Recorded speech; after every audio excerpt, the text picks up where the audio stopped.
Sally, thank you so much for taking the time to visit with me. Actually, kind of a fortuitous route that I came to even becoming aware of your work and my little boy being diagnosed with cancer. The first thing that we do when we get that gut punch, right, is what should we be eating? What's the diet we should be following, right? And so went down the rabbit trail of all the anti-cancer diets, and what all of those are going to be plant-based, right? The China study, everything saying meat causes cancer, eat plants, eat plants.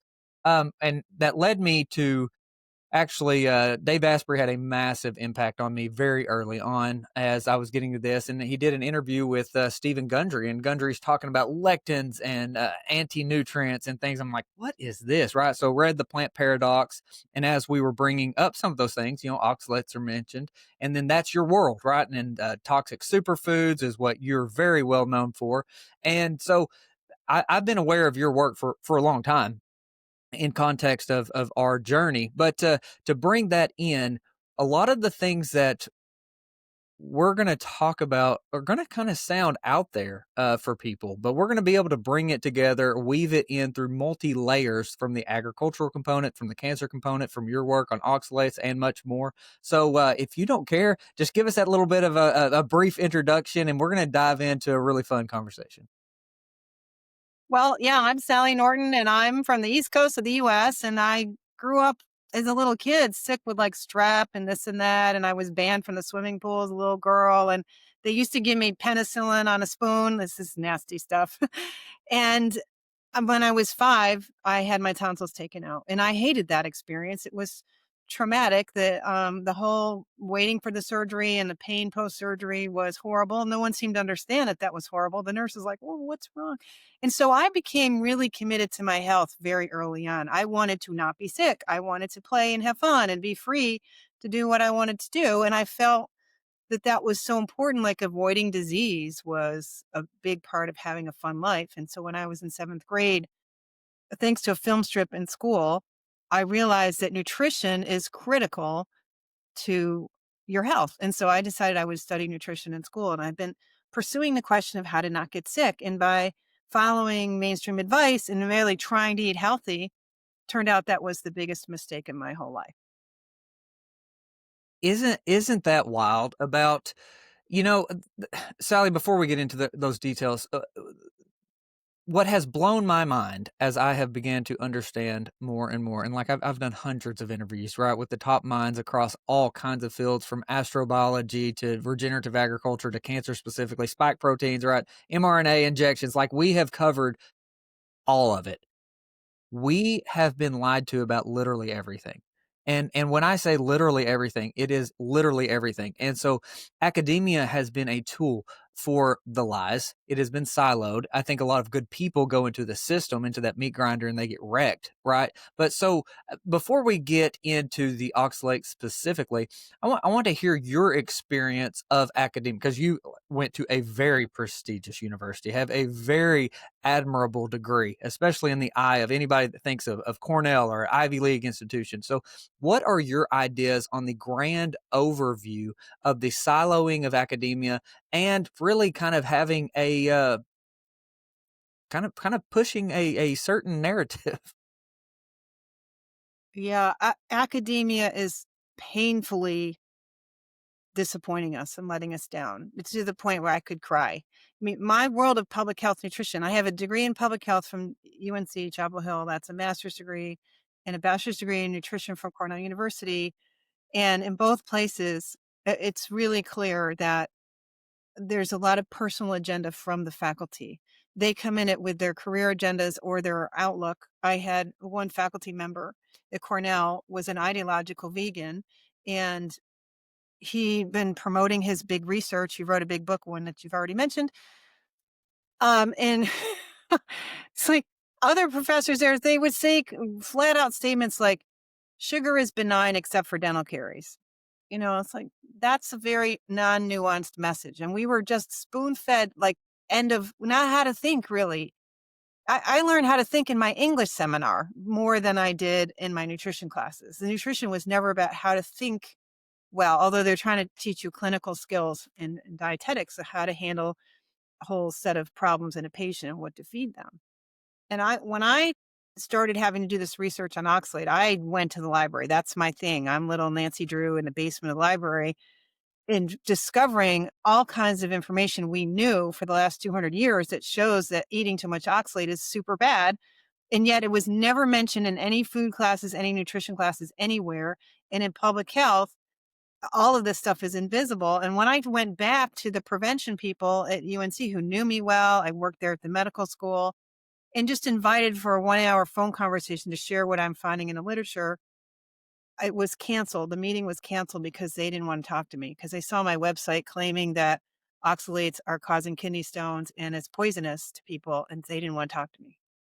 So, yeah, I thought academia was a place where you explored information and you shared ideas and you had new thoughts about things, not a place that had rules about what you can think and say. And I've been in research. So here's another area. I've helped several faculty, maybe 8 or 9 of them, write many grants to get funding for their research at NIH. And we had a very good return. Like in 3 years, we brought in some huge amount of money. I don't know, let me guess, $24 million or something. The truth is, with research, they say they want innovation, but the people who are reviewing the proposal and deciding whether you get funded are already entrenched in the field. And they're like somebody who had a whole big idea that they're committed to. And so if you don't agree with him, are you going to get funding? You are not. So you have to like play nicey and you end up with specific games, and what you can actually show in 5 years of research with a limited project is so limited that I really got to feel that my work facilitating research as a research administrator and grant writer, that we were basically getting middle class welfare. Like none of these projects were really going to move the needle in public health. I want to see public health improve. I don't want to see you get tenure as the main goal. There you go. And this is not a problem simply on nutrition or on medicine. This is the same exact conversation within agriculture. It's across the board. And so let's get into a little bit of that. So this is going to be coming from a farmer. I've been around food and agriculture my entire life, right? Entrenched in cancer. This is like my world, bringing together some really interesting things, and I did not know how well I was going to be set up for what I found going through the nutrition journey. But where I have gotten to on the diet advice, because I get really frustrating on the different tribes and with it, keto, vegan, carnivore, all of it, right? Because we miss the nuance of local, seasonal, and natural. That's my guidelines. Like your diet should be local to where you are, seasonal to when you are, and natural to the way that God designed it as close as possible. And I think that this is going to kind of go into where you're going to emphasize some of the franken foods that we have that we think of as healthy that aren't even actually real foods that you're ever going to find in nature. So where would you agree or disagree with that connotation that my opinion is diet is actually really easy and it looks different for everyone depending on where and when you are? Yeah, right. So if you need a blender and 16,000 appliances to pull off a diet, and if you have to spend your whole day doing it, you're probably off base somewhere because that's not how it works. Yeah. So there's some tools there, like, because now there's this big push on keto, and people have been using nut butters and nut snacks and turning almond flour into baked goods, so to speak, and they want that dessert. So in the diet space, they're going to tell you you can have this chocolate treat and this dessert like thing, and you're going to be keto and you're going to be healthy.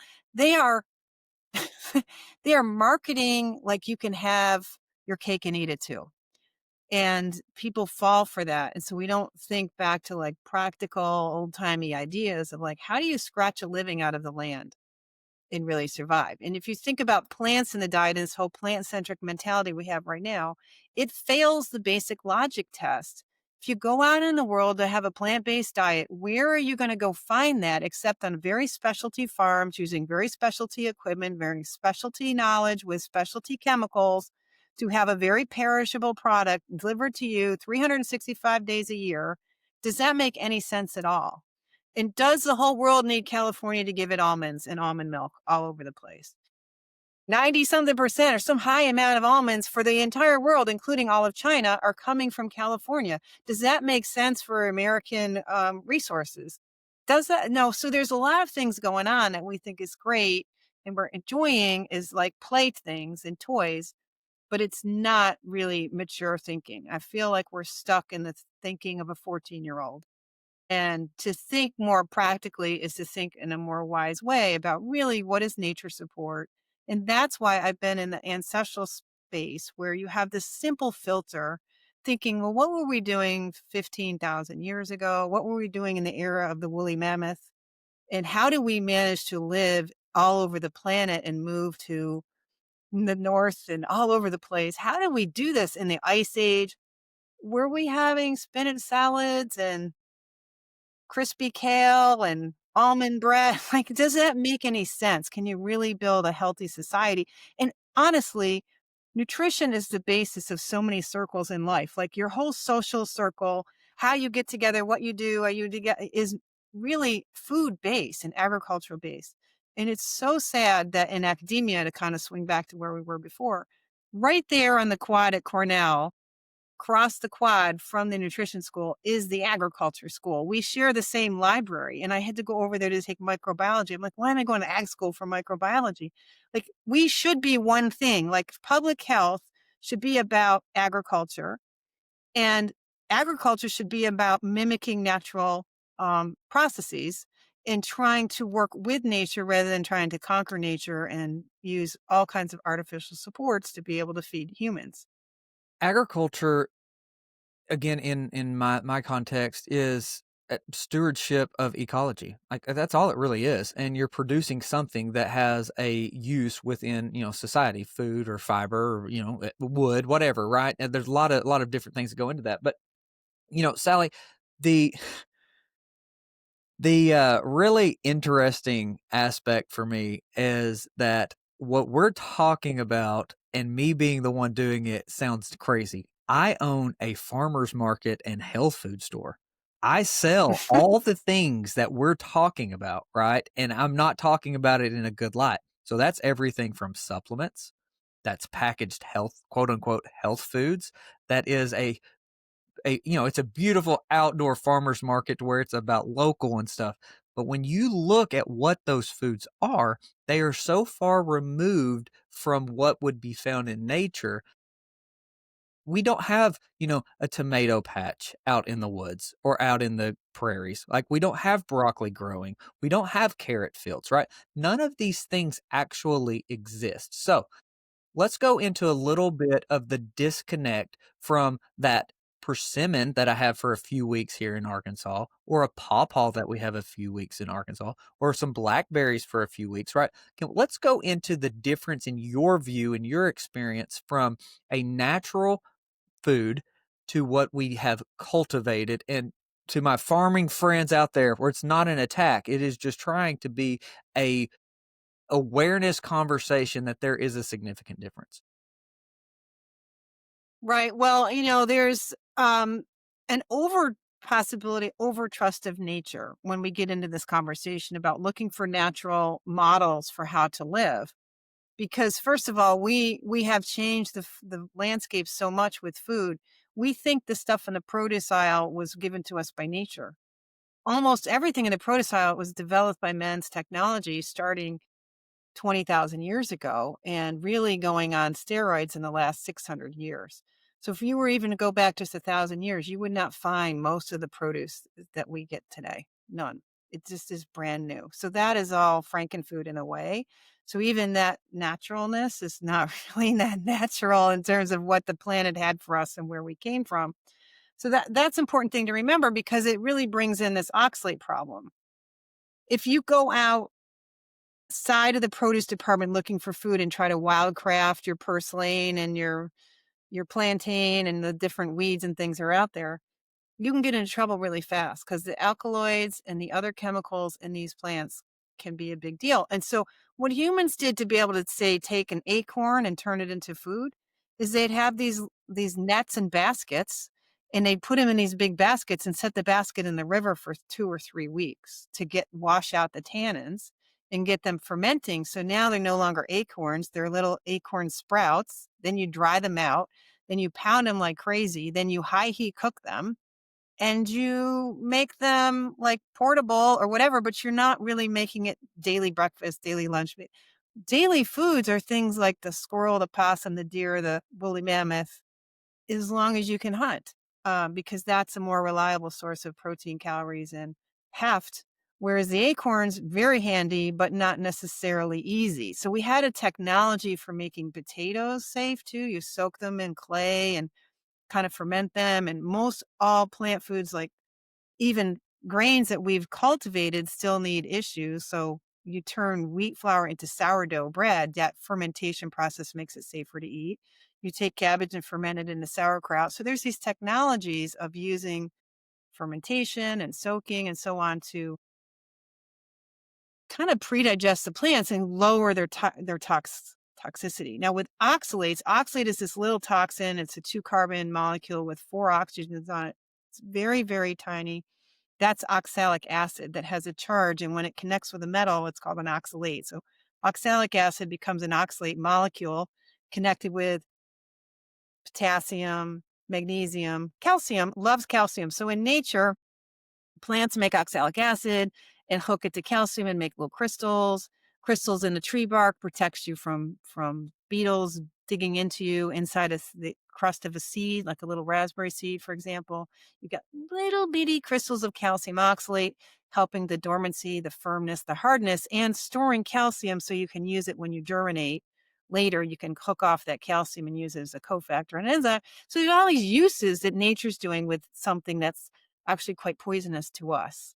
So when you get an acid in your bloodstream that messes with membranes and causes damage to cells and starts taking down the calcium levels in your blood and messing with electrolytes, it's a problem. And then as they became little calcium oxalate molecules, because it's taking calcium out of your blood, and they can form crystals and get hooked in places in your body where you have infection, disease, inflammation, damage, or worn out, dead and dying necrotic tissue, and the regenerating tissue. All of that is sticky to this, and you can start accumulating oxalate. So in nature, it's possible to eat too much oxalate, and it can be so bad, it can actually kill you. So usually it comes along with alkaloids and other plants. So there's this plant in the mall called Dieffenbachia. Dieffenbachia has these oxalate crystals in the shape of these double pointed arrows. They look like toothpicks, uber tiny. It's like glass grit that's very mechanically toxic because it causes inflammation and damage in the mucosal membrane of your throat, stomach, intestines, and so on. And so you have those crystals, but you also have this acid. And so we're not even paying attention to this anymore, but this is basically what causes kidney stones. But we can't tell you that because if we already know the answer, then we can't get research dollars. So we better just keep working on something else. But yeah, so it's tricky because we don't have a perspective of how nature works and what our role is in it. And we used to be small mobile tribes. Now we're stationary towns and cities, and we have to bring food in to feed that many people. So it's a really tricky mental map to lay over it. But if you're being told by your keto person that you should be eating almond everything and chocolate with no sugar in it and have as much as you want because it's keto, that you just have a thought moment there, a little thought bubble. Say, really? I can live on almond flour every day? Is that done year round? Who would do that in nature? Get that many almond trees, open up that many almond shells, I mean, and then grind. Who would do all that work? Listen, me and my kids, we went down to a creek the other day and found black hickory nuts, and so I wanted to just experiment with them playing, right? So we went down to the creek. We had this big rock, and we were pounding it, and you could get out these tiny little chunks, right? Not even enough like a grain of rice. It was so hard. They had fun for about 3 minutes, and then they were over it, right? Like nobody is going to live off of a black hickory, right? And so I think that's a great point too. But almonds don't grow in like what most of the country, or we would have them, right? Like there's a reason they're coming from California climate. But you know, two things I want to hit on specifically is Well, for one, this is where I also have a huge problem on like keto and stuff is the amount of supplements they push. So the superfood shakes and the protein powders and all this other stuff that is a massive disaster. On top of the flours you're talking about from almonds and it's just it's insanity. But when we break all of God's laws, all of them, right? We have problems. So oxalates, I want to come on to like, is there a hormetic reason or we're able to deal with it? But in the environment we have now, in an artificial environment, high EMF, non-mobile, we're bringing everything in, right? And that could go on a whole nother tangent on dissipative structures with that. But when you have all of God's laws broken, we have an oxalate overburden in a horrible environment, probably going to be a lot worse for us, right? And then you think about how do we manage this, right? What about thiamine? Is thiamine even in our diet anymore, especially if we're on plant based? What about grounding Yeah. in electrons, free electrons, the ability to deal with an oxalate? So go into that a little bit. What because that's a whole different conversation, right? Because the keto gurus aren't even going to talk about how sunrise and the TCA cycle actually spins two ways, and that beta oxidation actually doesn't occur when we don't have this infrared input in the mornings, right? So we're going to promote a certain diet without the environmental and lifestyle component. So I would imagine there's a huge conversation to be had about oxalates in context of the environment as well. It would be nice to be able to really tease all that out. And really, all we have is the historical record of oxalate poisoning itself. Oxalate poisoning started off with accidental chemical poisoning from the cleaners because we would extract oxalic acid from plants. It was called salt of sorrel because sorrel is an example of a high oxalate plant, and use it as an industrial chemical in the factories in England in the late 1700s and continue to use it now. You can buy oxalic acid. If you have a new deck and you're trying to clean off your deck, you buy an oxalic acid cleaner. If you're trying to get rust stains out of your driveway or sidewalk, you use oxalic acid. If you're trying to remove rust from an engine, you use oxalic acid. You still use this product. Barkeeper's Friend powder has oxalic acid in it because it's a great cleaner. All that oxygen, it's a bleach, it's a wood bleach. Anybody who's into furniture refinishing or furniture repair uses oxalic acid as a wood bleach. So we've been using it in industry a long time. And back in the early 1800s, a lot of people didn't read, right? So the assistant at the pharmacy didn't read, and the servant who went to pick up the Epsom salts at the pharmacy didn't read. And when they get it home, they'd have the oxalic acid powder, which looks just like Epsom salts, and people were accidentally taking powders as if they were treating a stomach thing with Epsom salts, but it was actually the cleaner. And because we didn't have good labeling and we didn't have good literacy. And so people were dropping dead within a few hours of that because they were poisoning themselves with oxalate. So then we got into the research, and the new forensic scientist in Edinburgh, there's a new position. It's like, we got to find out because this is a perfect murder weapon. You can literally murder your lover or your husband, get a good life insurance policy, and then slip a little bit of antifreeze in the wine and in the spicy dinner. They'll never taste it because it's real sweet. Well, the ethylene glycol in antifreeze turns into oxalic acid by the liver. And that's ultimately why you die a few days later after you've been poisoned with antifreeze or you try to commit suicide with it. So we have lots of little angles on science where we can see the effects of oxalate in the body, including a genetic disorder where the liver produces oxalate. But back in the early 1800s, there was a big rhubarb fad in England. They would take the horse manure to the greenhouses and force rhubarb to have it early enough so you could have it in Christmas tarts. So you would start buying rhubarb tarts if you were a fancy doctor and could afford sugar. You go down to the bakery and get some tarts starting in mid-December all the way through June, and you could overdo rhubarb and get quite sick. And so there's lots of case reports from the medical people in the early 1800s. It started with those poisonings around 1810. And then by 1840, we had a diagnosis of dietary oxalate poisoning. And one of the big symptoms of this is the neurological damage it's causing where your personality changes. You become neurotic. You become Eeyore. You anticipate doom and gloom down the future. You have weird thoughts. You change because there's so much. So you can get anxious. You can lose your motivation. You can lose your focus. You can get depressed from this damage to your nervous system. But also, you would have urinary problems, kidney stones, and so on. Or you would have aches and pains. So you would have rheumatism, gout, arthritis, fibromyalgia, that kind of stuff. So you would have this pattern of stomach problems, urinary tract problems, or neuro or pain. So stomach plus any of those other ones. And you would have this oxalate poisoning from your diet. So they were seeing this with their friends who were affording the rhubarb.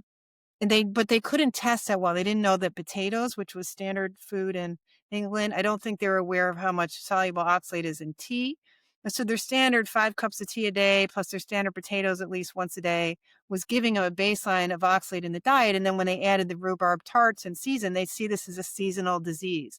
Now, the thing about seasonality and oxalate is that since oxalate's only coming from plants, if you had an old-fashioned winter without greenhouses, agriculture pushing a product outside of its season, you would have a winter washout potentially, because in winter you'd be eating more possum, squirrel, deer, and so on, right? And like in Virginia here where I am, the wintertime in colonial times was ham, dried raisins, and biscuits. Like you lived on a lot of pork here to get through the winter, and you didn't get the greens and the rhubarb or whatever. Of course, rhubarb is a more northern thing. It's not really here in the Atlantic South. But so there's all this sort of right. I mean, even 200 years ago, we had an altered environment where you could get oxalate in the winter, but you was still seasonal. Still produce was seasonal, and so you could see it then. Now you don't notice oxalate poisoning because we have no seasons anymore. Really, since the 80s, we stopped. But when I grew up in the 70s, there was plum season, like you were saying. There was like foods came and went. Corn was around for 5 weeks in the fall. It was like, oh, ready for the state fair. Now you got produce coming in, but you didn't have, nobody ate fresh spinach salad. Even salads weren't even a concept. It was kind of California food that came in the early 70s. Suddenly all the magazines and the weight loss industry, like, yeah, eat like California style was raw vegetables with dip and salads every day. That was a new thing. Yeah.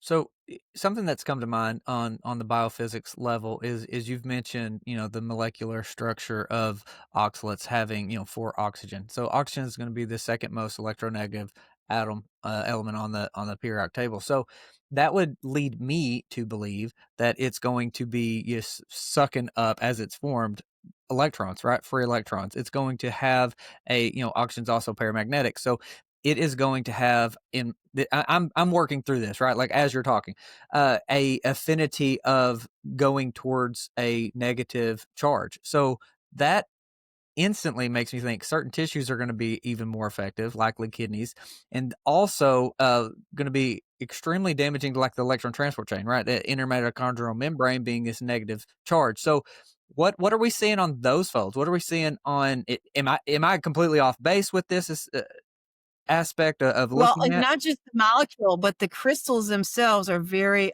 electromagnetically poisonous because they have crystal sides. So if you think of a diamond, it has all those different facets, right?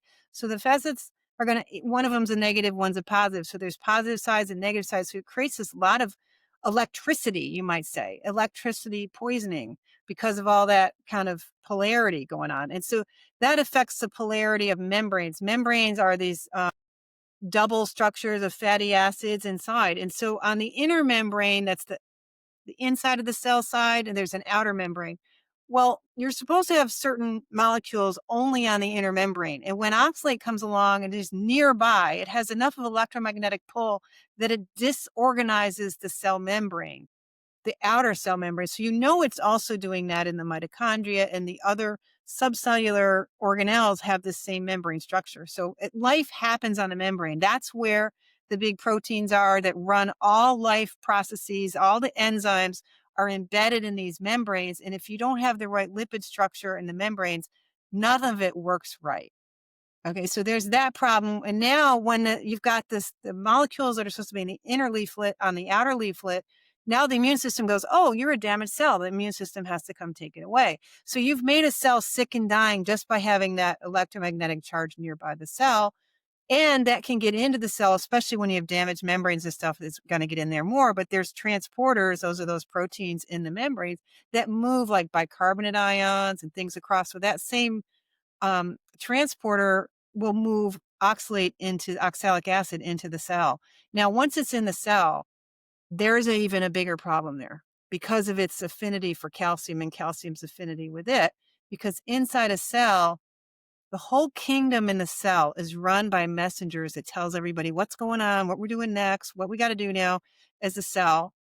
And those messengers are calcium ions. So this is intercellular calcium signaling. It's fascinating. If you haven't read about the sparks and quarks and all this, like there's like dozens and dozens of versions of calcium ions running the show. So if the king is like the cell membrane and the nucleus talking to each other and the the energy, so then you've got, oh my gosh, you've got your calcium messed up.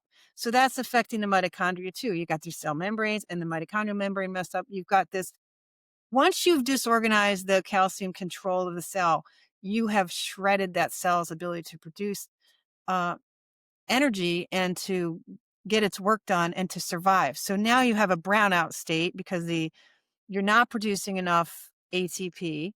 And that is another signal to the immune system, hey, there's a problem. And so that increases the immune attention. And inflammation is meant to be attending to problems, but you're creating perpetual problems in little tiny ways amongst trillions of cells in ways that is under the hood. You're not knowing that you're messing with the fundamental principles of life itself with this oxalate forming and moving around in tissues.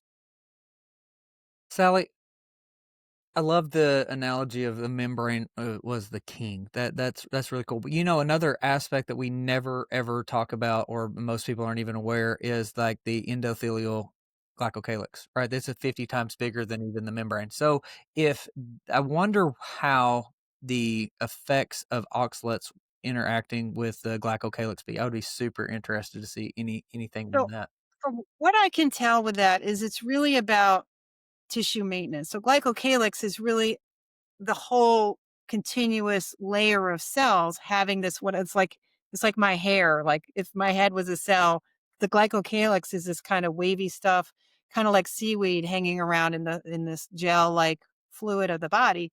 And what's happening there is in order to produce and maintain a glycocalyx, you need a healthy cell.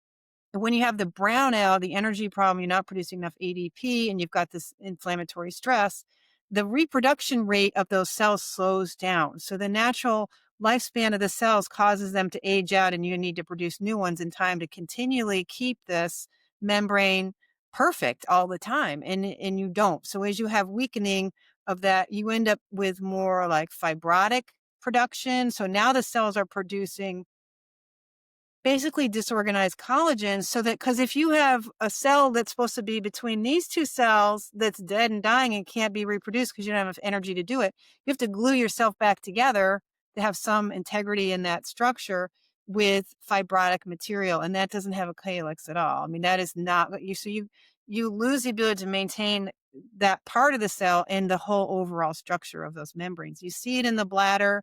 If that's going on, you're going to have sensitive bladder, you're going to have pain bladder, you're going to have trouble sleeping at night. So if you have bladder pain, interstitial cystitis, that's an example of a failure to maintain that membrane. And it's not just the arterial tissues that have this kind of coating on it. And people like if you touch a fish, you know how a fish is nice and slimy? Hmm. That's allowing it to go through water cleanly and smoothly and also protecting it. That's kind of a glycocalyx type coating, right? Yeah, glycocalyx is everywhere, right? Like it's on all Yeah. cells. And so like it's sulfated polymers. And the way that I look at it is a electromagnetic interface. So that whole energy, that brownout, that fits perfectly in line with the way that I look at it. I think there's so much that goes in there, especially as you start looking at cancer and how glycocalyx is actually thickened, right, as a protective mechanism against the immune system to not be able to read it. And so there's so many different things that are so fascinating. There's another little piece with the tubules, the structural tubules. That's a whole hydrated network where electrons travel around this whole network that meshes everything together that kind of gives that whole sentient being where the whole body knows itself all at the same time because it's electromagnetically connected because electrons can move in these ways and you start breaking down these structures as the cells become damaged and so that's disease happening. That's aging where you're not as smart and perky, your eye-hand coordination. It's not just your nervous system, it's the whole electromagnetics of your whole light body. It's a big deal. And like, this is where, before we hit record, where I was talking about, what do I feed my baby with cancer, to where we are now. Like, I never thought that light would be like the foundation and so important. I never thought that I would look at agriculture through the lens that food is a photosynthetic barcode, right? It's electrons and protons. It's from the sun. Everything is dictated. The seasons, that local, seasonal, natural. I think all of those are really, really beautiful. And that's where I want to come back to again. Do you think our environment, coupled with the foods being completely broken from that system, is having a much bigger impact, especially in relation to the oxalate conversation? Right. So there's no question that like 'cause there's the most basic thing, too much oxalate causes deficiencies of calcium and other, potassium, magnesium, and probably trace minerals as well. So eating a lot of these plant foods improperly prepared causes you to be deficient in the proper mineral nutrition. Seriously. And you can't tell that's going on, but that's creating this big vulnerability. And then we're in a world where your water, your hot tub, your pool is all toxic minerals. And you're starving for those charged particles. So you suck them up. So your ability to suck up toxins is much worse with the oxalate in the diet. Right. So it's not so much that the all the crap we're doing with like artificial LED lights and computer screens and clothing and cars and particulate pollution and dropping your kids off in your car to a polluted environment because everyone's car is just pouring out horrible toxins out of the tailpipe instead of walking your kid to school. Like all the little simple changes we've even done since the 70s of not letting kids walk to school have a big impact on their health and well-being. And we got rid of the crossing guards so that we can bus the kid an eighth of a mile to school. Like there's so many pieces to this that erode your resilience, and how there is a real difference. Like some people get more sick with oxalate than others, but I think we don't have enough knowledge. Jumping to these conclusions is nice if it suits your agenda, but I don't have that kind of agenda. What's important to know is that we don't know enough, period. And what I see is a lot of people who get really sick with oxalates are people who probably born with some degree of oxalate poisoning, and they had things like I had with the strep problems as a small child. Already their immune system. If you have a baby that keeps getting diseases, it's probably because there's too much oxalate in the diet, because oxalate will cause you to get chronic infections. You will pick up every little infection at daycare, every little infection in school. If you had a baby born early, that's because your placenta was probably failing. And the baby's like, hey, the placenta's not working for me. I got to get out of here. And so if these things are happening, that we right from the beginning, and that's the thing about Weston Price, is he's saying, what really matters is the development of those gametes, which happen in grandma's body when your mom was a developing fetus. Those ovaries produced you. So what is grandmother doing while she was pregnant with your mom? What did mom do when she was pregnant with you? What did they feed you when they put you on solid food? Is it going to be peanut butter, chocolate cake at your first birthday? Is it going to be potato products? These are all high oxalate foods that set us up. And then you have this overall environment of like the personal care products, the deodorant. We have aluminum. We have packaging on foods, plastic and aluminum touching all foods all the time. It's more mercury in the environment, more heavy metals in food and water and so on in products. So all of that is adding to this toxic burden. The thing is, as people get aware of toxicity affecting wealth, well-being, and which is your wealth, by the way, as long as that stuff is all under stress, oxalate is just going to be able to pull you down faster. I love how you brought in the Weston A. Price aspect. That mitochondrial lineage being maternal is extremely important, right? Like that's what the egg inside the grandma, right? Like we're more like our grandmas in a lot of ways because we have the same mitochondria than even like our dad, right? Like that's a mind-blowing fact for a lot of people. But when you look at what Dr. Doug Wallace has done at Children's Hospital Philadelphia, like he's laid out the whole role of heteroplasmy. And so as it increases, efficiency of mitochondria go down. So what you have just described is a way at which mitochondria are damaged through oxalates that increase heteroplasmy, which is fascinating. Yeah, you're doing such a great job of connecting people. You're in this wonderful seat of seeing all these facets and trying to get a peek into what is going on. Why is humanity suffering? Why are we depressed, anxious, angry, fighting? Why are we having so much unhidden, unacknowledged in a way. The degree of suffering I think that's going on right now is a little bit unacknowledged because we're in an era of great affluence and access to resources, information, comforts, and entertainments like nobody. And we have more comforts and entertainments than the greatest kings in all of history, and yet we suffer so greatly. And it's interesting in the history too, because if you look at like Queen Anne, if you think about royalty, and they had access, the first people have access to tea, sugar, and chocolate, very luxurious foods, but they didn't have the supplements to make up for the fact that that was a deficient diet that was high oxalate. And poor Queen Anne, she suffered so greatly with kidney disease and couldn't produce a healthy air and all that. Like her gilded affluent state made her sick. And I think this gilded affluent state that we all share now is making us sick in all kinds of ways. I think you bring up another great point. So, like, the Emperor of All Maladies is like the historical book on cancer, right? It's a great, great book. And then you couple that with what you're saying about the royalty. When you look at the work of, Professor Peter Unger at the University of Arkansas, where he goes through archaeological digs and it looks at the bones of the royalty versus the non-royalty, what you see is a direct correlation between the modern Neolithic diseases, right, in royalty that you don't see in the others. And I think that's fascinating based on what you're saying about this gilded aspect of life. They have the luxuries. They were not in the sun like the workers, right? They were inside. Whether that's a fire, that's still an artificial light.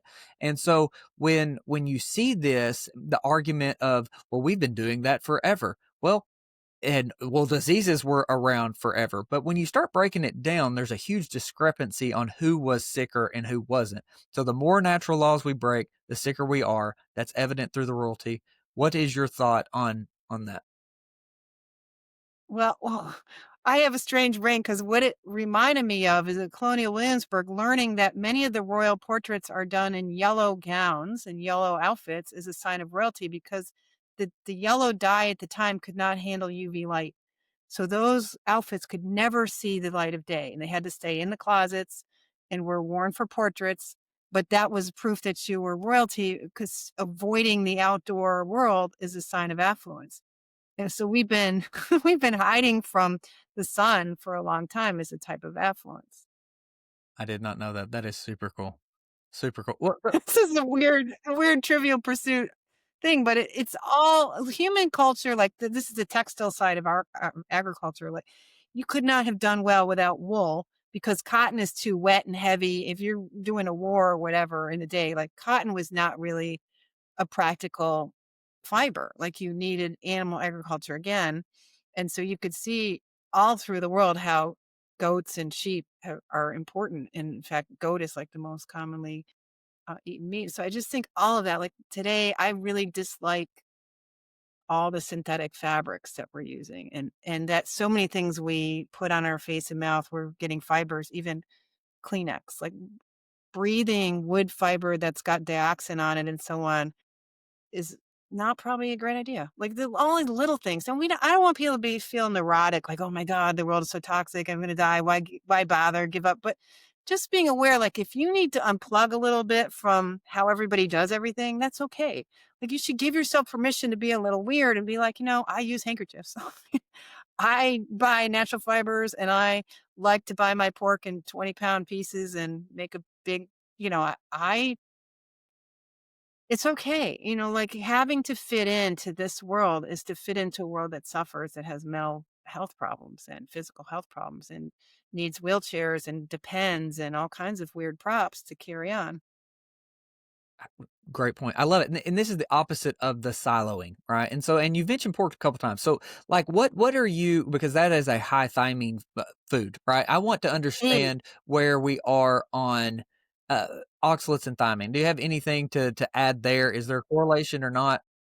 Oh, yes, big time. I love as we talk about supplements, I love a good thiamine supplement because, in the mitochondria of the liver, there's this transformation going on where you're taking these precursors. The liver actually produces oxalate. So you can't detox. This is one chemical you can't detox. The liver makes oxalate. And if you're a low in thiamine, you are going to make more of the precursors to oxalate and you're going to make more oxalate in your liver without thiamine. And if you drink alcohol, and don't eat pork and try to eat plant-based, you are deficient in thiamine. And if you have an addiction problem, you are deficient in thiamine. Your ability to not get over your addiction, thiamine, if you're unhappy, like thiamine is so important to the energetics of the cell, chronic fatigue and so on. You will be more oxalate poison with low thiamine and you will be more low thiamine with a high oxalate diet because the high oxalate diet consumes thiamine and B6 and so on and uses up not just the minerals, but also the B vitamins. So I use supplements. I would send them to your store to get calcium citrate and to get some thiamine and so on. I think that in this day and age, what we're doing is creating a situation where you can use nutrients as therapies. In order to get rid of oxalate overload, you have to have more calcium in the system and you can lower pain, you can lower the symptoms, you can sleep better. Like we can use these effectively. We don't have to walk away from our knowledge and technology for some idea that we should pop a tent and live in the woods. That is not the point. The point is that you can get caught up in fad thinking, but what you're doing for your audience, I think, is really giving them a chance to stand back and go, you know what? We need to use the best we have of now of our knowledge and forge a way to a better vision so that all of us can be happier. Absolutely. Absolutely. Yeah, and so, like, this is where I struggle heavily on the whole supplement conversation, right? I think that is such a big topic in of itself. We don't even Mhm. remotely have time to dive into, like, the layers of that, but that is an industry that I have a huge problem with too, right? And so we've got to be so careful because you mentioned B6. Well, is it HCl or P5P, right? Like if we're going to be Yeah, supplementing, right. what matters there? And Big so problem there. the A lot layers of and layers. synthetics.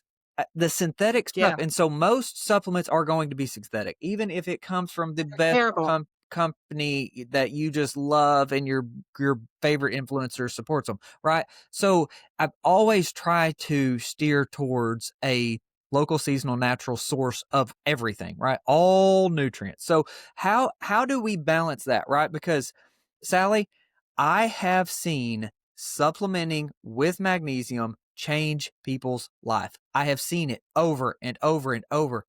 I'm not a fan of it. Right? Now that sounds like maybe I'm psychotic, right? Because when we bypass this natural system, right? There's a reason that you need the magnesium. And so supplementing it cannot be the solution at the root cause for why you needed it before, right? So it's a band-aid. It's always a band-aid, whether that's methylene blue at a specific time. I'm not a huge proponent of methylene blue, right? It's from a mitochondrial perspective. I understand that we're band-aiding, similar to like an IV vitamin C. But people are popping vitamin D, zinc, vitamin C like crazy because they think they're building their immune system and they are destroying their health. So just give me kind of that counter side argument in your perspective and experience against supplements, or tell me I'm wrong. Yeah, so most all B complex supplements are useless. I only know of one company that I recommend to clients because they're so full of the wrong form of B6 and so on. And that can be quite terrible for some people to be. And that's part of what you're trying to overcome. The fact is so many commercial foods are fortified with synthetic B vitamins. It's the synthetic folate and B6 is a big problem. So I steer people away from that. Vitamin C is very relevant to the oxalate conversation because vitamin C oxidizes into oxalate. So even in the pill form, there can be some oxalate in that vitamin C, but in your body, you only need so much. You need a fairly small amount compared to what all the supplements have. The supplements have 10 times what you need. And you're overdoing it. So you have extra vitamin C with nothing to do but get into your brain and become oxalate in your brain. So that's the sneaky Trojan horse way to poison yourself with oxalate is to take a gram of vitamin C every day. And people have been told overall, all of society now is supposed to be taking it because of COVID and this and that. So in the last 5 years, the pushing of the vitamin C is incredible. I had vitamin C IVs back when I had, didn't know what was wrong with me. I had this oxalate problem and nobody could help me, not all my doctor friends, anyone. So they were doing vitamin C IVs. I literally broke a needle. So Mary's putting the IV in my arm and the needle snaps in two. And I realize now what had happened is in a fibrotic spot, like this crystal had formed in my veins from previous vitamin C IVs.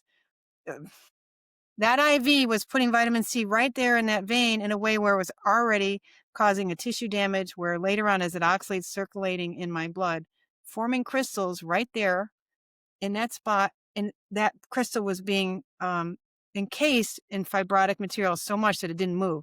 So the crystal of oxalate, which is hard as glass, broke a needle because I had vitamin C IVs. My my vascular system was filling up with crystal damage. And that's how you get vascular disease, is you do things like take too much vitamin C. You probably create vascular, because oxalate itself will cause inflamed vascular tissue. It'll cause serious degeneration of your capillary beds and weak capillary beds and ruin your vision. Oxalates collect in your eyes, your thyroid gland, your bone marrow, your kidneys, and your brain. And those crystals aren't supposed to be there. So that's not a big conversation about supplements, but B complex and vitamin C, you need to get off of them. Like, quit doing that until you find have a lemon. So Choose a lemon. I want to throw something at you to kind of give you an opportunity for, defense. Like, I have a lot of friends that are super myopic and they are hyper focused on their world, right? Like, for example, Morley Robbins is a dear friend. I love Morley. Everything's copper and iron with him, right? Everything. Absolutely. So, like, to the person with a hammer, everything looks like a nail. How would you counter a defense for yourself, right? Everything looks like it's an oxalate problem. How would you respond to that criticism, so to speak? Well, you're definitely going to get this criticism of oxalate because oxalate it can be a causative factor in almost anything that goes wrong with your health. And so it's really easy to be made fun of with oxalates. So go for it. The thing is, eating a poison doesn't help you in any way, shape, or form. There is no benefit. Like, overdoing this poison is not going to have this hermetic effect or whatever. Like, whatever problem you have, if you're continuing a high oxalate diet, you're just letting that problem live. We see that these crystals forming in breast tissue and elsewhere causes breast cancer. We see it, the science is there. It's just that it's not popular. So it's where the copper and iron come in and where all these other things come in, they're fine. That's probably true. And you can still also have an oxalate overload problem, making it impossible to resolve that problem. So when you get the oxalate poisoning out of the way, you give your body back more chance to have the vitality it has, to have a working immune system, a working barrier function in your gut and your bladder and other tissues, and have your teeth and jaw work properly, your saliva glands work, your brain work properly. You're much more able to handle whatever other situations going on. You cannot really poison your way out of a disease. And if you want to ignore this poison and just say, well, it's got to be healthy because everyone says plant phytonutrients are so great, you're missing a really easy thing that's the one thing you have control over. You can control how much oxalate is on your plate. You can't control the air pollution. You can't control your water very well. You can spend money trying to do all those things. But for almost no money whatsoever, you can lower a major toxin and get amazing benefits from it. So, you can leave that on the floor and not bother with it. But I'm inviting anyone who cares about their health to consider this is the chief poison to be paying attention to. When you do that and get that right, everything else gets easier. Beautiful, beautiful way of laying that out. So you have a wonderful book, Toxic Superfoods. That is how I came across you. You've also made it even easier for people with coming out with a new cookbook. So share a little bit about this new project. Well, I have a data book came out a year and a half ago. So if you're looking for really like jump to the chase, what foods are high and how much, and if you're like a data geek, you want to get the data book.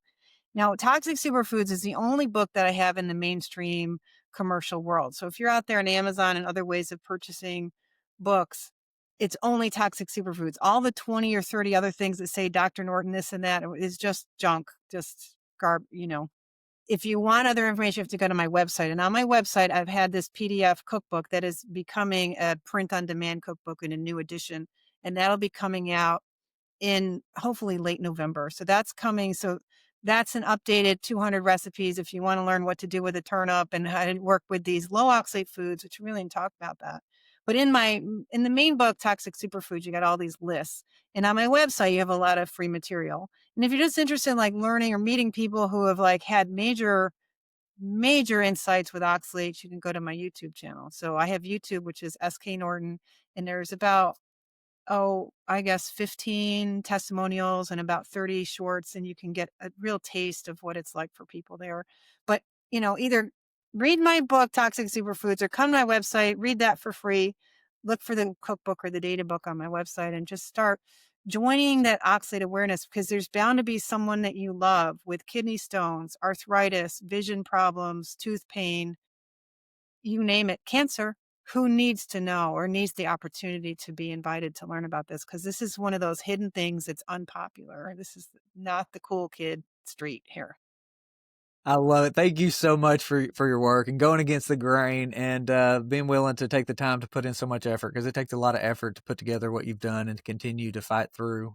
There's any of us that go out and have a counter to the mainstream narrative, whatever that is, or outside of whatever tribe's paradigm and dogma is, like, we've got arrows, to say the least, right? So I have a really exceptional respect for anybody that is willing to do that. So thank you for your time.